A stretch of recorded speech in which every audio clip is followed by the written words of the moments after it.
Product वेळेत deliver न करता येणं हा हल्ली मॅन्युफॅक्चरिंग इंडस्ट्रीचा फार मोठा प्रॉब्लेम होऊन बसलेला आहे. आणि हे होण्याचं मूळ कारण काय, तर सायकल टाईम आणि टॅग टाईम या दोघांचं गणित न जुळणं.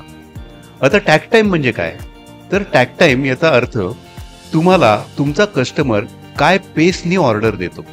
थोडक्यामध्ये तुम्हाला तुमची डेली डिमांड माहिती असायला पाहिजे, ॲव्हरेज डेली डिमांड माहिती असायला हवी, आणि डेली शिफ्टचा जो टायमिंग आहे तो पण तुम्हाला माहिती आहे. थोडक्यामध्ये शिफ्टचा टाईम 450 मिनिटाचा आहे. त्या 450 मिनिटामध्ये तुम्हाला ॲव्हरेज किती ऑर्डर्स येतात, तुमच्या प्रॉडक्टच्या नंबर ऑफ ऑर्डर्स किती येतात, 450 मिनिटं भागिले डेली डिमांड म्हणजे टॅग टाईम.